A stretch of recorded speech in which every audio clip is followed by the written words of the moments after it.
Nest is celebrated as one of the all-time great American movies. Hi, I'm Leonard Maltin, and I must admit I hadn't seen the film from start to finish until I got this opportunity from Fathom Entertainment to introduce it to audiences who may or may not already be familiar with the picture. It's based on a novel by Ken Kesey that, in spite of its offbeat ensemble and setting, was a magnet for actors who saw in the main character of McMurphy a meaty role they could sink their teeth into. The first one to put up money for the screen rights was Kirk Douglas, after seeing Dale Wasserman's stage adaptation of Kesey's novel. But over the next 13 years, he faced one frustrating setback after another in getting the picture made. Remember, this was the 60s, and setting a mainstream movie in the mental ward of a hospital was not exactly a slam dunk idea.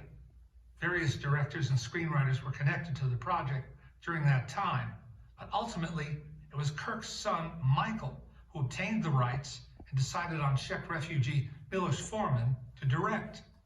Its success solidified his American career. Lawrence Halbin and Bo Goldman shared credit for the screenplay. A much more sensitive decision was awarding the role of McMurphy to Jack Nicholson, then the hottest and most versatile star in the movie world. Told that he was no longer the right age to play this character, Kirk Douglas licked his wounds for quite a while. But as a father, he was proud to see his son and partner Saul Zaentz not only champion the property they cared about so much, but see it through to completion and earn 5 Academy Awards for Best Picture, Actor, Actress, Director, and Screenplay.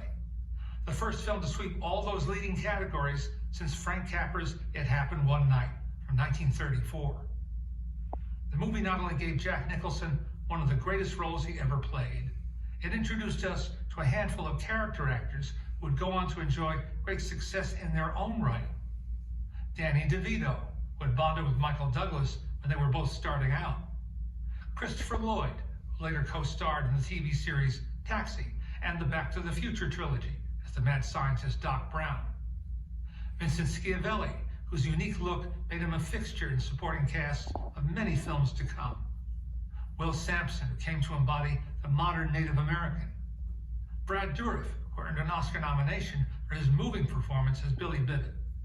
And of course, Louise Fletcher, who went from being an unknown to winning an Oscar for her memorable turn as Nurse Ratched.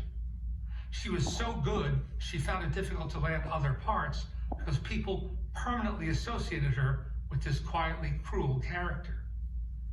Looking back from today's vantage point, it seems as if each actor was destined to play the character they do, and more than a few observers would cite it as director Miloš Forman's finest work.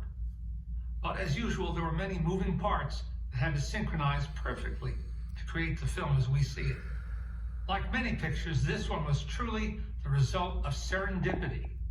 Still gripping and funny and relevant after 50 years, here is One Flew Over the Cuckoo's Nest, courtesy of Teatro dell'Apache Films and Fathom Entertainment.